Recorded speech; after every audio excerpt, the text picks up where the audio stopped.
d'une âme, mais c'est une question d'esprit et de communion avec Dieu et de proximité avec Dieu. Donc il y a une croissance dans la foi qui est liée avec une croissance dans la communion avec Dieu, qui est liée avec la méditation de la parole de Dieu. Alors quand vous lisez ce texte, n'abandonnez pas votre assurance. Hein, c'est une assurance, c'est quelque chose qui est profondément à l'intérieur. Et il m'est arrivé à plusieurs reprises, hein, tout à fait au début de ma vie chrétienne, de me dire, mais qu'est-ce que c'est que la foi? Où se trouve la foi? Comment est-ce que je peux mettre en œuvre ma foi? Alors j'essayais de me persuader. Mais ce n'est pas la persuasion, c'est pas parce que vous avez répété et que vous vous êtes motivé pour croire que vous avez la foi. La foi, comme je vous l'ai dit tout à l'heure, c'est un domaine beaucoup plus profond que simplement une persuasion. Ce n'est pas la méthode qui consiste à se répéter des milliers de fois la même chose et on finit par avoir la foi. C'est donc la foi, c'est une ferme assurance. Alors, on va au premier verset du chapitre 11. La foi est une ferme assurance. Hein, c'est une réplique du verset 35. N'abandonnez pas votre assurance à laquelle. Et puis, au chapitre 11, verset 1, il dit, or, la foi est une ferme assurance des choses que l'on espère, une démonstration de celles que l'on ne voit pas. Et quand on expérimente la véritable foi, on se rend compte à quel point ce verset décrit exactement la foi. Et cette capacité d'avoir la foi, c'est une ferme assurance. Et on sait que la chose va se faire. Je me rappelle à plusieurs reprises avoir eu des convictions de ce genre et je savais. Je me rappelle, il y a bien longtemps, j'étais en voiture sur une petite route et puis rien ne me laissait présager ce qui allait arriver, mais j'ai eu la conviction complète que j'allais rencontrer une personne le lendemain. Cette personne, je ne l'avais pas vue depuis des mois. Et j'avais la conviction, mais quelque chose d'inébranlable, c'était inexplicable. Hein. Et ben, quand je l'ai rencontré le lendemain, je n'ai pas été surpris. Je lui ai dit, je t'attendais. Je savais que tu allais venir.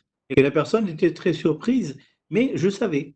Je ne me suis pas persuadé, c'est quelque chose qui est venu comme ça. Je le savais.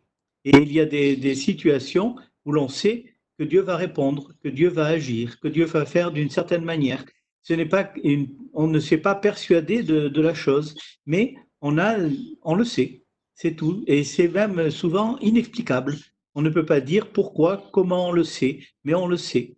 Je me rappelle, j'avais prié on avait une campagne d'évangélisation et j'avais prié vraiment profondément. Et à un moment, j'ai eu la conviction que Dieu allait remplir la salle. Et quand le lendemain, on a commencé les réunions, eh bien, la salle était pleine. Et je n'étais pas étonné parce que je le savais. Il y avait une conviction.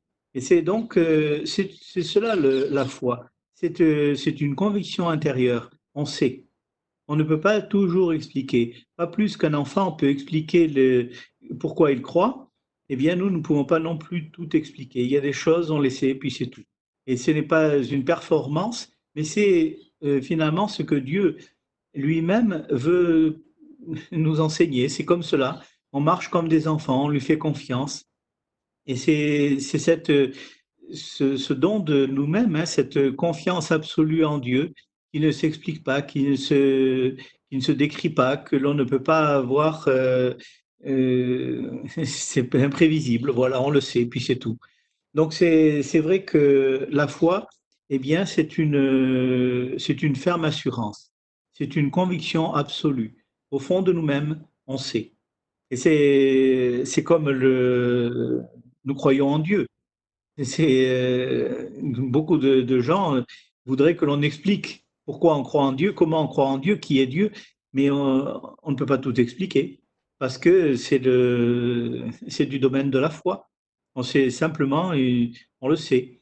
Et même quand il s'agit de Dieu, au début, on a une certaine foi, on sait qu'il existe, mais au fur et à mesure que l'on grandit dans la vie chrétienne, eh bien, cette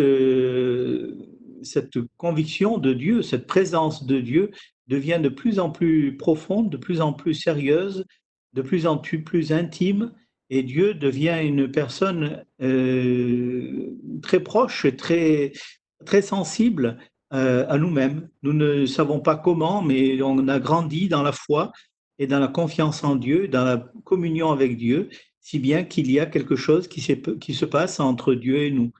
C'est pour la foi, eh bien, j'ai noté deux fois, au verset 35, il est parlé à laquelle est attachée une grande rémunération. Et puis vous avez ensuite le verset 6 du chapitre 11, il est le rémunérateur de ceux qui le cherchent. Alors c'est vrai que la rémunération, hein, on est dans un monde de finances et d'argent, et on est rémunéré selon notre travail. Mais la foi, ça récompense. Voilà. Donc, la foi, quand il y a la foi, quand il y a cette foi dont je viens de parler, eh bien, il y a une récompense, c'est-à-dire que Dieu écoute les prières, Dieu intervient, Dieu agit. Et ce n'est pas donc des paroles que l'on prononce comme cela, mais c'est lié avec une profonde intimité avec Dieu, une communion qui s'est consolidée, qui s'est affermie, qui s'est établi plus profondément entre Dieu et nous. Il y a comme une complicité entre Dieu et nous. Quand on regarde l'histoire d'Abraham, on voit que Abraham a eu ses périodes d'incrédulité et il n'était pas mûr. Et même, il a voulu aider Dieu. Et sa foi a voulu ajouter quelque chose à la promesse de Dieu. Mais ça a été un échec jusqu'au moment où Abraham est devenu l'homme de foi. Et à ce moment-là, il était mûr pour l'exaucement à son attente, à ce que Dieu lui avait promis, la promesse que Dieu lui avait faite. C'est un parcours, c'est un cheminement. La foi est liée avec la connaissance de Dieu, avec la proximité de Dieu. Et c'est si bien que même Abraham était devenu l'ami de Dieu. Et il n'y a pas d'autre personne qui porte dans la Bible ce nom de l'ami de Dieu. Donc, il y a un autre dont il est parlé, c'est Moïse. Et il est dit que Dieu parlait à Moïse face à face comme un ami parle à son ami. Mais celui qui porte le titre d'ami de Dieu, c'est Abraham. Et donc, il y a eu une progression, un cheminement dans la vie de la foi. Et c'est même, je parle de Moïse, mais quand vous regardez Moïse tout à fait au début, eh bien, ce n'est pas le Moïse qu'il y a plus tard et qui a grandi dans la foi, qui s'est davantage approché. C'est quand on regarde notre vie chrétienne, eh bien, c'est une vie de progression. Ce n'est pas, ce n'est- ce que nous sommes, ce que nous étions quand nous étions des enfants dans la foi, eh bien, n'est pas ce que nous sommes quand nous sommes devenus des adultes dans la foi. Et nous avons grandi, nous avons fait des expériences, nous avons fait du chemin avec Dieu. Et Dieu nous a appris des choses, nous avons été éduqués, nous avons été soutenus, nous avons été fortifiés. Donc tout cela, c'est lié, hein. Donc une autre chose par rapport à la foi, c'est la connaissance biblique. La foi, notre foi repose sur un fondement solide. C'est ce que Dieu a dit. Ce n'est pas ce que je crois, mais ce que Dieu dit. C'est donc il y a des personnes qui, comme je vous ai dit, cette parole de foi et tout ça, ce sont des personnes qui se sont suggestionnées et qui ont dit, ben voilà, Dieu va faire comme ça. Mais vous ne pouvez pas attendre de Dieu ce que Dieu n'a pas dit dans sa parole. C'est appuyé sur sa parole que nous pouvons agir et que nous pouvons avancer, que nous pouvons attendre de Dieu des exaucements aux prières. Il est dit hein, que la foi, comme un grain de sénévé, soulève les montagnes. Mais ce n'est pas le but de soulever les montagnes. Nous n'avons pas comme mission de déplacer les Alpes à la place des Pyrénées, les Pyrénées à la place des Alpes. On ne peut pas attendre que Dieu exauce ce genre de prière, parce que ce n'est pas une prière de foi, c'est une prière de caprice. C'est parce qu'on désire faire prouver que nous avons la foi. Beaucoup de gens aimeraient bien avoir cette capacité hein, de manifester comment dire, leur performance. Moi, je soulève les montagnes, mais les montagnes les plus difficiles à soulever, eh bien, c'est notre incrédulité, c'est notre difficulté à avancer avec le Seigneur. Ce sont des montagnes bien plus pesantes et bien plus lourdes que toutes les chaînes de montagnes de la planète. Il y a des montagnes spirituelles, il y a des montagnes d'oppression, il y a des montagnes d'incrédulité dans ce monde, il y a des murs des obstacles à la progression de l'évangile, à la vie chrétienne.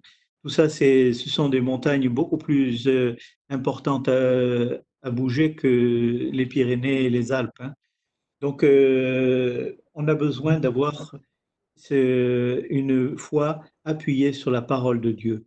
Parce que c'est la parole de Dieu qui est notre certitude, qui est notre assurance. Parce que Dieu a dit, Dieu a parlé. Et il a parlé d'une manière très claire. Quand vous lisez la Bible, que vous l'approfondissez, vous découvrez combien de choses Dieu a dit, non seulement à son peuple, mais à son Église. Quand vous regardez, vous étudiez, approfondissez, vous voyez qu'il y a des promesses, qu'il y a des certitudes, et des paroles où Dieu s'est engagé à agir. Et c'est là que nous devons placer notre foi. Ce ne sont pas des paroles d'un homme, mais ce sont les paroles de Dieu. C'est la parole de Dieu. Et c'est très important de s'appuyer sur ce que Dieu a dit et pas sur ce que l'homme a dit.